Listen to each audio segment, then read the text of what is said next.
Shri Krishna sir, आप सभी का मेरे चैनल पर स्वागत है। आइए सुनते हैं रवि प्रदोष की कथा। आयु वृद्धि आरोग्यता या चाहो संतान, शिव पूजन विधिवत करो, दुख हरे भगवान। एक समय सर्व प्राणियों के हितार्थ पवन पावन भागीरथ जी के तट पर ऋषि समाज द्वारा विशाल गोष्ठी का आयोजन किया गया। विज्ञ महर्षियों की एकत्रित सभा में व्यास जी के परम शिष्य पुराणवेत्ता सूत जी महाराज हरि कीर्तन करते हुए पधारे। सूत जी को आते हुए देखकर सोनका आदि 88,000 ऋषि मुनियों ने खड़े होकर दंडवत प्रणाम किया। महाज्ञानी सूत जी ने भक्ति भाव से ऋषियों को हृदय से लगाया और आशीर्वाद दिया। विद्वान ऋषिगण और सब शिष्य आसनों पर विराजमान हो गए। मुनिगण विनीत भाव से पूछने लगे कि हे परम दयालु, कलिकाल में शंकर की भक्ति किस आराधना द्वारा प्राप्त होगी? हम लोगों को बताने की कृपा कीजिए, क्योंकि कलयुग के सर्व प्राणी पाप कर्म में रत रहकर वेद शास्त्रों से विमुख रहेंगे। दीन जन अनेकों संकटों से त्रस्त रहेंगे। हे मुनि श्रेष्ठ, कलिकाल में सत्कर्म की और किसी की भी रुचि न होगी। जब पुण्य क्षीण हो जाएंगे तो मनुष्य की बुद्धि असत कर्मों की ओर खुद ब खुद प्रेरित होगी, जिससे दुर्विचारी पुरुष वंश सहित समाप्त हो जाएंगे। इस अखिल भूमंडल पर जो मनुष्य ज्ञानी होकर ज्ञान की शिक्षा नहीं देता, उस पर परम पिता परमेश्वर कभी प्रसन्न नहीं होते। हे महामुने, ऐसा कौन सा उत्तम व्रत है जिससे मन वांछित फल की प्राप्ति होती हो? आप कृपा कर कर बतलाइए। ऐसा सुनकर दयालु हृदय श्री सूत जी कहने लगे कि हे श्रेष्ठ मुनियों तथा सुनक जी, आप धन्यवाद के पात्र हैं। आपके विचार सराहनीय एवं प्रशंसनीय हैं। आप वैष्णव अग्रगण्य हैं, क्योंकि आपके हृदय में सदा परहित की भावना रहती है।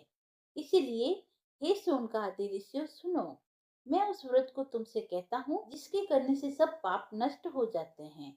धन वृद्धि कारक, दुख विनाशक, सुख प्राप्त करने वाला, संतान देने वाला, मनोवांछित फल प्राप्ति करने वाला यह व्रत तुमको सुनाता हूँ, जो किसी समय भगवान शंकर ने माता सती को सुनाया था। और उसमें यह परम श्रेष्ठ उपदेश मेरे परम पूज्य गुरुदेव वेद व्यास जी ने मुझे सुनाया था, जिसे आपको समय पाकर शुभ वेला में मैं सुनाता हूँ। बोलो उमापति शंकर भगवान की जय।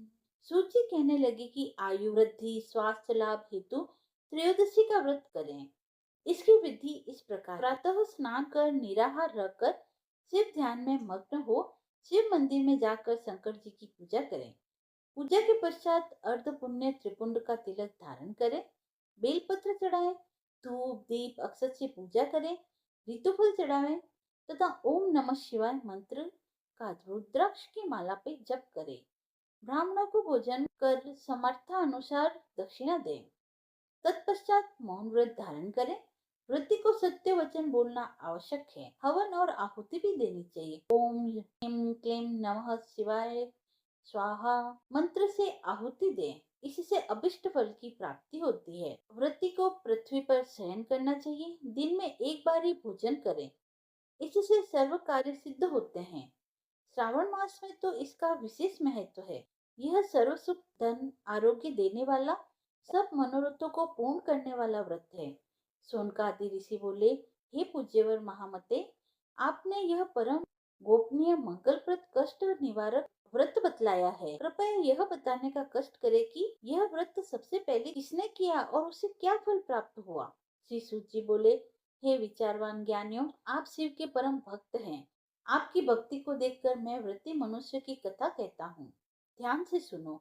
एक गांव में अति दीन ब्राह्मण निवास करता था। उसकी साध्वी स्त्री प्रदोष व्रत किया करती थी। उसे एक ही पुत्र रत्न था। एक समय की बात है, वह पुत्र गंगा स्नान के लिए गया। दुर्भाग्यवश मार्ग में चोरों ने उसे घेर लिया और वे कहने लगे कि हम तुम्हें मारेंगे, नहीं तो तुम अपने पिता के गुप्त धन के बारे में हमें बतला दो। बालक दीन भाव से कहने लगा कि बंधुओं, हम अत्यंत दीन और दुखी हैं, हमारे पास धन कहाँ है। तब चोरों ने कहा, तेरे इस पोटली में क्या बंधा है? बालक ने निसंकोच कहा, मेरी माँ ने मेरे लिए रोटियां दी है। यह सुनकर चोर ने अपने साथी से कहा, साथियों, यह बहुत ही दीन और दुखी मनुष्य है, अतः हम किसी और को लूटेंगे। इतना कहकर चोरों ने उस बालक को जाने दिया। बालक वहां से चलते हुए एक नगर में पहुंचा। नगर के पास एक बरगद का पेड़ था। वह बालक बरगद के वृक्ष की छाया में सो गया। उसी समय उस नगर के सिपाही चोरों को खोजते हुए उस बरगद के वृक्ष के पास पहुंचे और बालक को चोर समझकर बंदी बना राजा के पास ले गए। राजा ने उसे कारावास में बंद करने का आदेश दिया। ब्राह्मणी का लड़का जब घर नहीं लौटा तब उसे अपने पुत्र की बड़ी चिंता हुई। अगले दिन प्रदोष व्रत था। ब्राह्मणी ने प्रदोष व्रत किया और भगवान शंकर से मन ही मन अपने पुत्र की कुशलता की प्रार्थना की। भगवान शंकर ने उस ब्राह्मणी की प्रार्थना स्वीकार कर ली। उसी रात भगवान शंकर ने उस राजा को स्वप्न में आदेश दिया कि वह बालक चोर नहीं है, उसे प्रातःकाल छोड़ दे, अन्यथा उसका सारा राज्य वैभव नष्ट हो जाएगा। प्रातःकाल राजा ने शिव की आज्ञा अनुसार उस बालक को कारावास से मुक्त कर दिया। बालक ने अपनी सारी कहानी राजा को सुनाई। सारा वृतांत सुनकर राजा ने अपने सिपाहियों को उस बालक के घर भेजा और उसके माता पिता को राज दरबार में बुलाया। उसके माता पिता बहुत ही भयभीत थे।